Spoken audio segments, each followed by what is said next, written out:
Hi. Hello. నమస్తే అండి. Welcome back to my channel. మేమొచ్చేసాము ఈరోజు తాడేపల్లి కృష్ణా నది ఒడ్డున సాగర తీరాన మానస సరోవరం పిరమిడ్‌లో ధ్యానం చాలా అద్భుతంగా ఉంది. వ్యూ కానీ చూడాలంటే చూడండి ఎంత బాగుందంటే మాటల్లో చెప్పలేం. నాకైతే చాలా బాగా నచ్చింది. సో, చూడండి కృష్ణా నదిలో వాటర్ అయితే ఏమీ లేవు. ఇక్కడ వాతావరణం పచ్చదనంగా, ఆహ్లాదకరంగా చాలా అంటే చాలా బాగుంది. చూడండి పిరమిడ్ ఎలా ఉందో. సో, ఇక్కడైతే రకరకాల ఫ్లవర్స్‌తో చాలా బాగుంది. సో, చల్లగా మనసుకి చాలా ఆహ్లాదకరంగా ఉంది. సో, మీరెవరన్నా ఇక్కడికి ఫస్ట్ టైమ్ వచ్చారా? నేనైతే ఫస్ట్ టైమ్ వచ్చాను. సో, ధ్యానం చేయండి. చాలా బాగుంటారు ఆధ్యాత్మికంగా కూడా. చూడండి కావాలి ఆహారం అందరికీ, ధ్యానం కూడా అందరికీ కావాలని చిన్న చిన్న కొటేషన్స్ పెట్టారు.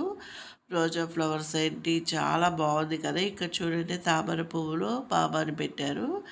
విశ్వం నీకేమిచ్చిందని ఆలోచించుకు, విశ్వానికి నీవేమిచ్చావో ఆలోచించుకు అనే బోర్డులు పెట్టేశారు. సో, ఇక్కడ వాతావరణం అంతా కూడా నాకు చాలా ప్లెజెంట్‌గా బాగుంది, ఆహ్లాదకరంగా. సో, చూడండి కొన్ని కొటేషన్స్ పెట్టారు. చాలా అంటే చాలా బాగుంది ఫ్రెండ్స్. చూడండి ఇక్కడ ఇదంతా కూడా బయటండి. లోపల నుంచి బయటికి ఇప్పుడు ఎంట్రీ అవుతున్నారు చూడండి లోపలికి. ఇప్పుడే ఒక్కొక్కరుగా వచ్చి కూర్చున్నారు. సో, ఇంకా 72 సంవత్సరాల వయసులో దుబాయ్ వెళ్ళి స్విమ్మింగ్ పూల్‌లో ఫస్టో, సెకండ్ విజేతగా వచ్చాడంటండి. మనిషి చూస్తే 52,000 లాగా ఉన్నాడు. రామిరెడ్డి అంట. ఆయనకి సన్మానం కూడా చేశారు. సో, ఇంకా వీడియోలోకి వెళ్ళిపోదాం.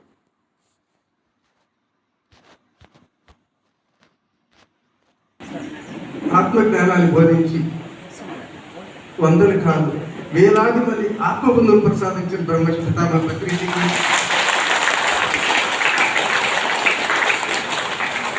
అలాగే తొలిసారిగా ఆధ్యాత్మిక బీజాన్ని నాటినటువంటి పూజ్యశ్రీ భిక్షమే గురూజీకి, మరి ఈనాడు ఎంతో దూర దేశాల్లో ఉన్న, విదేశాల్లో ఉన్నా కూడా అడిగిన వెంటనే మానస సరోవరం సందర్శించాలని ఒక ఆతృతోటి ఈనాడు మనకి ఆత్మజ్ఞానాన్ని బోధించడానికి చేసినటువంటి ప్రకృతి మామేష్ గారికి, అలాగే శంకరరావు గారికి, ఈరోజు ఈ కార్యక్రమంలో పాల్గొనాలని ఎంతో ఉత్సాహంతో ఆతృతగా చేసినటువంటి ఆత్మ బంధువులందరికీ ముందుగా తిరస్కరించి ప్రణామాలు తెలియజేస్తున్నాను. ఏమని చెప్పరు, ఎలా చెప్పరు, ఎన్నేళ్ళు చెప్పరు. ఎన్నెన్నో అనుభూతులు, ఎన్నెన్నో అనుభవాలు, మరెన్నో ఆనందాలు. ఇవి మాటలతో వర్ణించండి. 15 సంవత్సరాల క్రితం ఆధ్యాత్మికత అనే పదానికే పూర్తిగా వ్యతిరేకిస్తూ,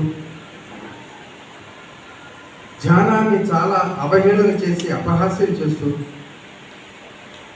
గురువును కూడా వ్యతిరేకించినటువంటి నేను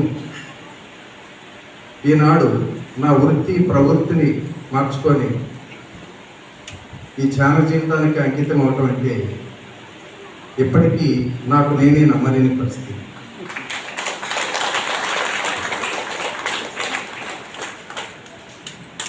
ధ్యానం ద్వారా సంకల్ప శక్తి పొందవచ్చు అనే ఒక పత్రిజీ యొక్క మాటను చూసిన తర్వాత చాలా హేళనగా నవ్వుకున్న నాలో లేదు. సంకల్ప సిద్ధి అంటే కళ్ళు మూసుకొని సంకల్పాలు పెట్టుకుంటే నెరవేరుతాయా? ఎంత హాస్యాస్పదమైన మాట ఈ మాట. అందరూ కూడా కళ్ళు మూసుకొని కూర్చొని నేను అదాని కావాలి, అంబానీ కావాలని చెప్పి అందరూ సంకల్పాలు పెట్టుకుంటారు. ఎంత పిచ్చి మాట అనుకున్నటువంటి నేను మరి ఈ ధ్యాన జీవితంలోకి వచ్చిన తర్వాత ఈ సంకల్ప సిద్ధి ఎలా ఉండాలి, దాని ద్వారా ఎన్ని విజయాలు సాధించవచ్చు, కోరుకున్నది ఎలా సాధించవచ్చు అనే దాని మీద ఒక ప్రయోగాత్మకంగా చేయాలని ఒక ఆపేక్షతో ఉన్న నేను ఒకసారి పితామహ పత్రిజీతో పాటు హిమాలయ ధ్యాన యాత్ర అని చెప్పి వెళ్ళినప్పుడు ఆయన ఒక అరి మీద కూర్చొని ఒక బండరాయి మీద కూర్చొని కాన్సెప్ట్ చెప్పాడు.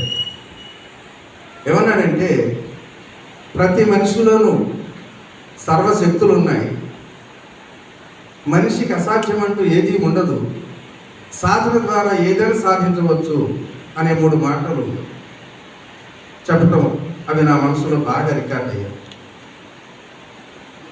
మరి మహానుభావులు చెప్పిన మాటలు వృధా కావు. ఇది ఎంతవరకు సత్యమో నా మీద నేను ఒక ప్రయోగాత్మక చేయాలి. మొదటి నుంచి కూడా ఏదో సినిమాలో డైలాగులో ఒక తిక్కు ఉంది అయినా పిచ్చి ఉన్నట్టు నాకున్న తిక్క ఏంటంటే, నేను ఏదైనా ఎవరికైనా చెప్పాలి అంటే నేను చేసి అనుభవపూర్వకంగా ఆచరించి అనుభవించి తెలుసుకుంటే కానీ చెప్పలేని స్థితి. అలాంటిది మరి ఆయన చెప్పిన 3 మాటల్లో ఎంతవరకు నిజమో దీన్ని ఒక ప్రయోగాత్మకంగా చేయాలనే ఉద్దేశంతో వచ్చిన తర్వాత 58వ సంవత్సరం నాకు అప్పుడు 58 సంవత్సరాల వయసు వరకు కూడా నాకు నీళ్ళంటే భయం, ఈత రాదండి. అసలు ఈత అంటే తెలియదు. ఒకసారి నా మిత్రుడు రఘురెడ్డి అనే మిత్రుడు ఇక్కడ దగ్గరలో ఉంటాడు. మేము కృష్ణానది స్విమ్మింగ్కి రోజు పెడుతుంటాం నదికి, నువ్వు కూడా రారాదా అన్నాడు. నాకు నీళ్ళంటే భయం అండి, నాకు అసలు ఈత రాదు అన్నాడు. అంటే ఏం పర్వాలేదు మేము వెళ్తున్నాం రండి అంటే, నేను రానండి నాకు ఈత రాదన్న తర్వాత మరుసటి రోజు నన్ను ఇంటికి వచ్చి బలవంతంగా తీసుకొని వెళ్ళాడు. అక్కడికి వెళ్ళిన తర్వాత పిల్లలు పెద్దలు అందరూ ఎగిరెగిరి దూకుతుంటే నాకు ఆసక్తి కలిగింది, ఆశ్చర్యం కూడా కలిగింది. మరి ఈత ఎవరైనా నేర్చుకోవచ్చు పెద్ద సమస్య ఏం కాదని చెప్పి పక్కవాళ్ళు చెప్పడం.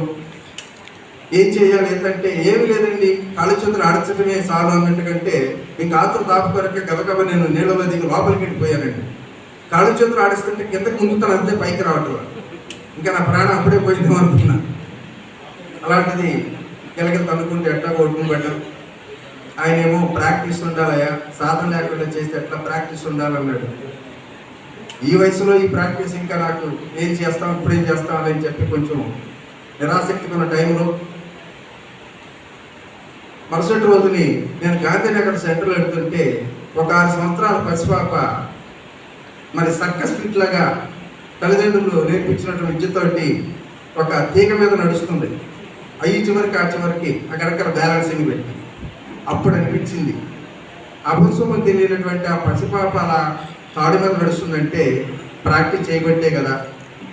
మరి మనం కూడా కాస్త జ్ఞానం ఉన్నటువంటి మనం ప్రాక్టీస్ చేస్తే ఎందుకు సాధించలేము అని ఒక కాన్ఫిడెంట్ ధైర్యంతో వెంటనే క్లబ్కి వెళ్ళి మెంబర్షిప్ కట్టి నేను కూడా జాయిన్ అవ్వటం మొదలుపెట్టాను. అక్కడి నుంచి వాస్తవంగా ఈత నేర్చుకోవాలంటే కోచ్ల దగ్గరికి వెళ్తారు. అసలు ఈత నేర్చుకోవాలంటే స్విమ్మింగ్ పూల్కి వెళ్ళాలి, కోచ్ ఉండాలి, కోచ్ పర్యవేక్షణ చేయాలి. మరి అదేంటో నాకు ఒక పిచ్చిగా ఎవరు కోచ్ లేరండి, నాకు నేనే కోచ్.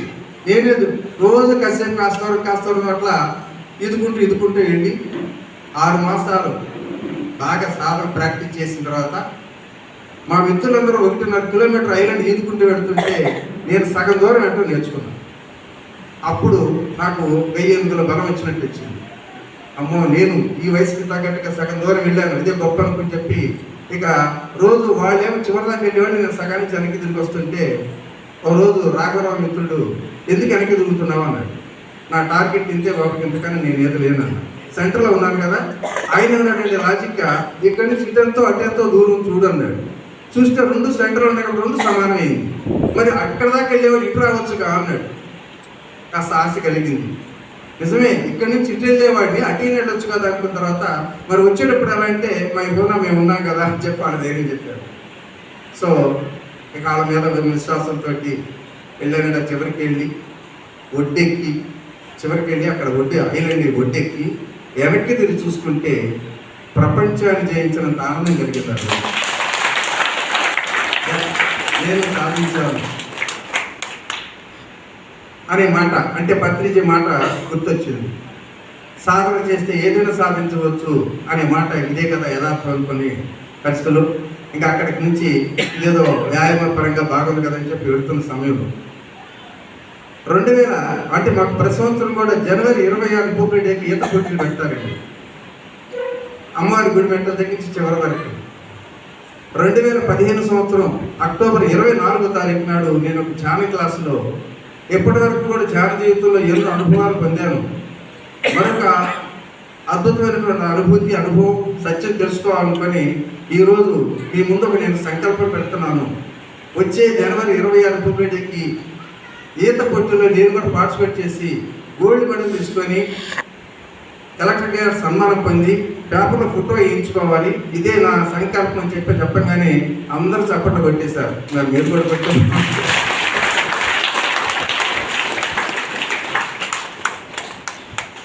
అలా క్లాసులో వెళ్ళినప్పుడు అలా సంకల్పం చెప్తున్నాను, అందరూ ఎంకరేజ్ చేస్తూ చప్పట్లు ఇస్తున్నారు.